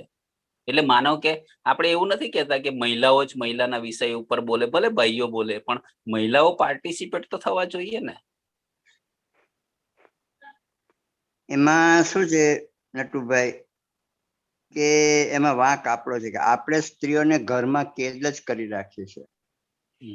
આપણે એમને મુક્ત વાતાવરણ પૂરું પાડ્યું જ નથી. બાળ ઉછેર, ઘરકામ, સફાઈ કામ, કપડાની ધોલાઈ, એમાં ને એમાં એ બિચારી આખો દિવસ નહીં પણ આખું અઠવાડિયું કે આખો મહિનો કે આખું જીવન ગાળે છે. રસોઈ પાણી કરવાના, મહેમાનની આગતા સ્વાગતા કરવાની, માંદાની સારવાર કરવાની. એમાં આપણો ઘરકામમાં પુરુષોનો ક્યાંય રોલ જ નથી. એટલે સ્ત્રી બિચારી ક્યાંય ફ્રી થઈ શકતી જ નથી. ખરેખર મારો અનુભવ અને મત એવો છે કે આપણા કરતા સ્ત્રીઓ વધારે ફોરવર્ડ અને બુદ્ધિશાળી છે, વધારે હિંમતવાળી છે. પણ એની શક્તિનો લાભ લેવો જોઈએ આપણે. પણ એ આપણે કેટલા બધા કાર્યક્રમો કરીએ છીએ, પણ કેટલી સ્ત્રીઓ આવે છે, એક આ મોટો પ્રશ્ન છે. ના એ સાચું, પણ મારે શું વિચારવાનું કે બહેનોનો પ્રશ્ન, બહેનોના વિષય ઉપર વાત કરતા હોય ત્યારે બહેનો ભાગીદાર તો હોવા જોઈએ એમાં. આપણે એના માટે શું કરવું જોઈએ, બોલો? માનો કે મારી પોતાની હું વાત કરું તો મારા ઘરમાં તો મેં એમ કીધું છે કે ભાઈ ચલો, બહેનોને, મારા પત્ની છે અને મારા દીકરાના વહુ પણ છે અને મારી એક દીકરી પણ છે, એટલે 3 મહિલાઓ છે મારા ઘરમાં. બરાબર. અને મારા ઘરના માનો કે પુખ્ત વયના 6 સભ્યો છે, 6 એ 6 રેશનલ છે. એને કોઈ બીજી કોઈ વાત સાથે, અને મેં એમ કીધું છે એમને કે ચલો તમારે વાંચવું છે તો તમે વાંચશો તો હું વાસણ સાફ કરવા મારી તૈયારી છે. બરાબર છે. બરાબર. તમે માનો કે 1 કલાક વાંચવાના હોય તો 1 કલાક ઘરનું કામ કરવા મારી સહમતિ છે. વાહ વાહ, સરસ. પણ માનો કે તમે ન વાંચતા હોય તો મને વાંચવા દો. બરાબર. પણ માની લો કે તમે વાંચવાનો છો, તમે વાંચતા હોય તો ખરેખર હું માનો કે ઝાડુ પોતું કરવાનું હોય કે વાસણ સાફ કરતા આપણી તૈયારી છે એ કરવાની. બરાબર. એટલે માનો કે આપણે, અને આટલા મોટા ગુજરાતમાં આપણને આજે માનો કે આ એક મહિલાઓ પર વાત કરીએ છીએ તો 5-10 બહેનો તો એનો લાભ લેવા જોઈએ ને. મારું કહેવાનું આટલું છે. ભાગ લેવો તો મારે આજે, હું મોડી જોઈન થઈ છું, પણ મારે એક જગ્યાએ અમારા સગા એક્સપાયર થઈ ગયા છે, ત્યાં જવાનું હતું. એટલે ત્યાંથી હું આવી એટલે ઘણું મોડું થઈ ગયું. તો પણ મને એમ થયું કે થોડી વાર જોઈન કરું એમ. પણ બધી જગ્યાએ એકલા દોડવું પડે છે ને, એટલે ઘણી બધી વસ્તુઓ મિસ થઈ જાય છે. ગઈકાલે પણ એક સારો પ્રોગ્રામ હતો બાળકો ઉપર, પેલું પુસ્તક છે ને તોતો ચાન ને, એના ઉપર બધા સરસ સાહિત્યકાર મનસુખ સલ્લાન બધા બોલવાના હતા. સરસ. અમદાવાદ મેનેજમેન્ટ એસોસિએશનમાં પણ મારે જવાનું, મારે બિલકુલ નક્કી હતું. 5:30 વાગે મારે નીકળવાની તૈયારી કરતી હતી અને 2-3 કામ એવા આવી ગયા ને કે પછી ના નીકળાયું મારે. એટલે ઘણી વખત આપણી ઈચ્છા હોય ને તો આપણે એવું નથી કરી શકતા, કારણ કે ઘણી બધી ચારે બાજુની જવાબદારી હોય ને, એટલે બધી બાજુ ન્યાય આપવો પડે. એટલે સ્ત્રી પોતાની રીતે પસંદગીથી એ કાર્યક્રમમાં જઈ શકતી નથી, કારણ કે એના ઉપર સામાજિક જવાબદારીઓનો બોજ હોય છે. ખરું ને જાગૃતિબેન? હા, એટલે આ તો એમ તો મારી ચોઈસ છે કે દાખલા તરીકે મેં એવું વિચાર્યું કે પહેલા તો મારી પરિસ્થિતિ વધારે ખરાબ હતી કે હું આટલું પણ ના કરી શકતી, પણ મેં પછી એવું નક્કી કર્યું કે મારી પરિસ્થિતિ આવી કેમ. એટલે પછી મને એવું થોડું સમજાયું કે હું ઇન્ડિપેન્ડન્ટ હોઉં આર્થિક રીતે, તો મારી કદાચ હું અવાજ ઉઠાવી શકું એમ. એટલે અવાજ ઉઠાવવા માટે ઇન્ડિપેન્ડન્ટ હોવું જરૂરી નથી, એના માટે ભણેલા હોવું જરૂરી નથી. પણ તોય મને એવું થયું કે થોડું આર્થિક ઉપાર્જન કરતા હોય તો આપણે આપણી રીતે, ગમે તે માણસ આપણને કઈ દબાવાય કે એવું કઈ કરે તો આપણે કહી શકીએ કે ભાઈ મારે તમે જે રીતે જિંદગી મારી ચલાવો એમાં નથી ચલાવવી. મારી જિંદગી મારે સ્વતંત્ર ચલાવવી છે. સ્વતંત્ર ચલાવવી હોય તો મારે મારી પોતાની જવાબદારી લેવી પડે ને.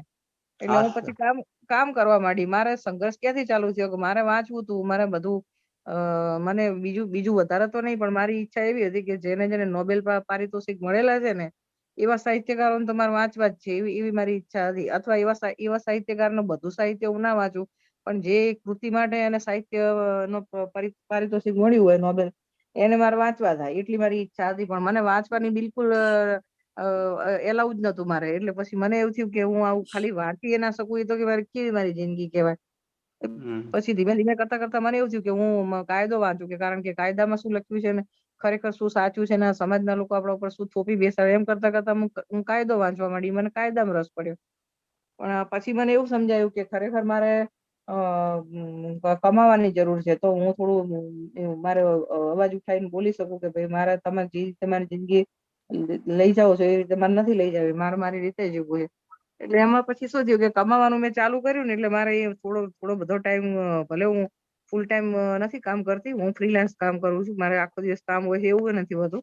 પણ તોય મારે જયારે જયારે કામ આવે ત્યારે મારે કામ કરવા બેસી જવું પડે. એટલે ઈ કામની અંદર એ બીજી થઈ જવાય ને એટલે એનામાં થયું શું છે કે પૈસા મને મળે છે પણ મારી જે વાંચવાની ઈચ્છા હતી ને એ તો મારી એમાંથી અધૂરી જ રહી ગઈ. એના સિવાય હાલ મેં છે ને ઇગ્નુમાં પેલું master of science in counselling and family therapy કરીને પ્રોગ્રામ છે કે જે ખાલી ડોક્ટરો અથવા બીએડ કર્યું હોય એવા લોકો અને અથવા સાયકોલોજીમાં જેને માસ્ટર ડિગ્રી કરી હોય એવા લોકોને જ એડમિશન મળે છે. એટલે મેં બીએડ કરેલું હતું એટલે એના બેઝ ઉપર મને મળ્યું. પણ પછી મેં કેમ એવું વિચાર્યું કે મને એવું થયું કે હું ખાલી કાયદો જાણું ને એટલું પૂરતું નથી. કારણ કે કાયદો જાણવાથી તમે તમારો સ્ટેન્ડ લઈ શકો. તમે તમારા શું રાઈટ છે તમને ખબર હોય ને તમે બોલો. પણ દુનિયા છે ને એ રાઈટ થી નથી ચાલતી. એ લોકોની એમની બધી માન્યતાઓ જડાઈ ગયેલી હોય ને એના પ્રમાણે એ વર્તન કરતા હોય ને હું કાયદાના બાબતથી બોલવા જતી હોઉં એટલે એમાં સંઘર્ષ થતો હતો. અને એ લોકો મને મિસઅન્ડરસ્ટેન્ડ કરે ને હું એમને એટલે પછી મને એમ થયું કે મારે એ લોકોના માણસને પણ સમજવું જોઈએ. એટલે મેં વળી આ ભણવાનું ચાલુ કર્યું. પણ એમાંય મને છે ને જયારે ટાઈમ મળે ને કે હું અડધી રાતે મને જો ઊંઘ ઉડી ગઈ હોય ને તો હું વાંચવા બેસી જાઉં ચોપડી લઈને. જો મારે ચોપડીઓ આવી નથી પણ તો મેં બધી ડાઉનલોડ કરીને ઝેરોક્સ કઢાઈને વાંચું છું થોડું. પણ વસ્તુ એવી છે કે 50 વસ્તુઓ તમારે કરવી હોય પણ બધી વસ્તુઓ માટે તમારી પાસે સમય તો હોવો જોઈએ ને. હા બરાબર. સમય પછી બીજું શું થાય છે કે તમે સમય કાઢો અને સમયનું મેનેજમેન્ટ કરો ને બધું કરો. પણ હવે મને અત્યારે 48 વર્ષ થયા બરોબર. એટલે હવે હું એવું વિચારતી જ નથી કે હું 48 વર્ષની વ્યક્તિ છું એવું હું વિચારતી જ નથી. હું તો એવું જ વિચારું છું હું તો હજુ કોલેજમાં ભણવા જતી હોઉં ને એવી જ છું એવું જ હું વિચારું છું બરોબર. પણ મારું શરીર છે ને એ અમુક જગ્યાએ મને ના પાડી દે છે કે હવે હું આનાથી વધારે ચાલીશ નહીં. એટલે એવા બધા ઘણી બધી મર્યાદાઓ નડે છે. પછી શું કરવું? નડે તો કરી જ ને. હા એટલે આ તો નક્કી કરવાનું છે કે આવતા શનિવારે આપણે ચૂંટણીને લગતો કાર્યક્રમ યોજવો છે કે શું કરવું? બધા પોતપોતાના વિચાર રજૂ કરે. तो मैं ये हम थोड़ा ध्यान रखें त्रिपाठी साहब समझ नहीं पा रहे होंगे उनको भी ये जो हम बात हमें गुजराती आती नहीं. आई एम सॉरी, मैं समझ नहीं पा रहा हूँ. कोई बात नहीं, लेकिन मेरी बात तो हो गई और आप लोगों ने आपस में जो चर्चा की अच्छा ही हुआ. जी तो ये एक दो रिव्यू भी है साथियों ने कि हमारा ये जो मूवमेंट है उसको कैसे इफेक्टिव बनाया जाए.